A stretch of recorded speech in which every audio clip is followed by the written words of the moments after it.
안녕하세요. 날마다 주께로 8월 3일 큐티 가이드입니다. 오늘 함께 오신 말씀은 로마서 1장 18절에서 25절의 말씀입니다. 바울은 인류가 하나님의 진노 아래에 있다고 말합니다. 하나님이 주체할 수 없는 분노를 하셨다기보단 율법을 어긴 사람들에 대해서 그냥 지나가지 않으신다는 것을 분명하게 선포합니다. 거룩하신 하나님께서 인간의 죄를 그냥 지나치지 않으신다면 어떻게 하나님께서 행하시는지 함께 본문을 살펴보고 은혜를 나누기 원합니다. 1번입니다. 하나님은 무엇에 대하여 진노하십니까? 18절입니다. 하나님의 진노가 불의로 진리를 막는 사람들의 모든 경건하지 않음과 불의에 대하여 하늘로부터 나타나나니.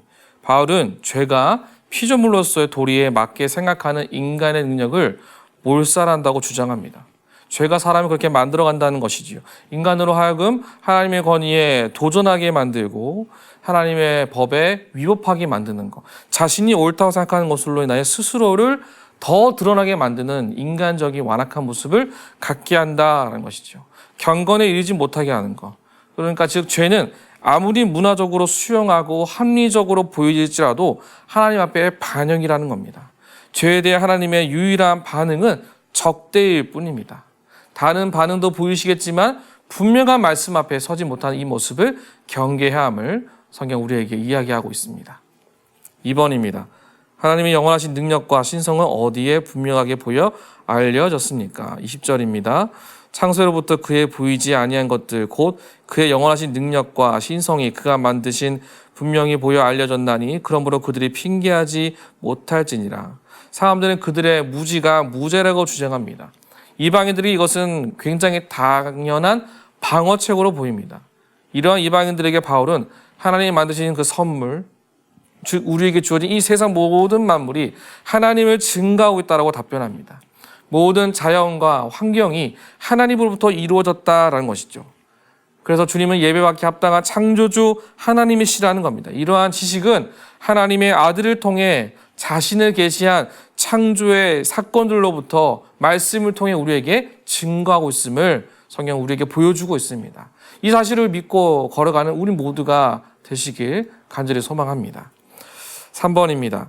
불의한 사람은 썩어지지 아니하는 하나님의 영광은 무엇으로 바꾸었습니까? 23절입니다. 썩어지지 아니하는 하나님의 영광을 썩어질 사람과 새와 짐승과 기어다니는 동물 모양의 우상으로 바꾸었느니라. 불신자는 마음의 어두움과 무지로 인해 스스로 우상을 만들기 시작합니다. 하나님의 영광을 가리울 만한 우상을 계속해서 만들고 그래서 바꿔간다라는 것이죠.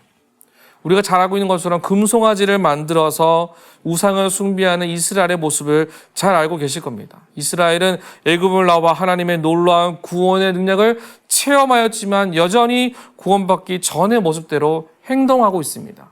눈으로 보고 만지고 의지할 만한 그 무언가를 만들어서 자신을 그 권세 아래 두게 하는 것, 의존하게 만드는 것이죠. 인간은 자신이 만든 우상으로 인해 구원받을 수 있다고 착각하며 살아가게 됩니다. 이것은 사실이 아닌 것이죠. 참된 구원은 예수 그리스도를 믿는 믿음 안에서 시작되는 사실을 우리는 반드시 또 기억하셔야 합니다. 4번입니다. 하나님을 아는데 우상을 섬기는 이유는 무엇인지 묵상해 봅시다. 인간은 수많은 우상을 만들어냈고 자신들이 그것을 통제할 수 있다고 믿고 있습니다. 그러나 오래 지나지 않아 그 우상들이 그 우상을 창조한 인간을 통제하고 지배하게 될 겁니다.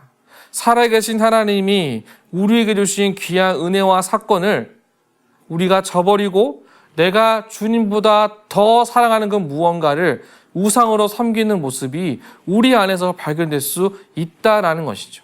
내가 주님보다 사랑하는 그 무언가가 그 권세 아래 내가 굴복하게 될 것이라는 겁니다. 마지막 5번입니다. 현재도 하나님께 영광을 돌리지 않고 감사하지도 않으며 자기의 소견에 옳은 대로 행하는 모습이 계속되고 있습니다. 하나님의 진노가 임하지 않기 위해 내가 경계할 것은 무엇인지 생각해보고 실천해 봅시다. 바울은 인간의 죄성이 모든 인류에게 퍼져 있고 심지어 말씀을 듣는 언약 공동체 안에도 있다라고 합니다. 이를 피할 수 없다고 제시합니다. 따라서 우리의 인생 가운데 필요한 지혜는 모든 죄의 진노에서 자유함을 누리고 참된 소망을 날마다 소유하는 것이 중요하다라는 것이죠. 말씀의 은혜가 살아서 움직이서 우리의 삶의 현장에서 요동하고 그것을 통하여 날마다 단단한 믿음을 지키는 것. 오늘 이 아침에 이와 같은 은혜와 축복이 저와 여러분과 함께 하시기를 주님의 이름으로 축복합니다.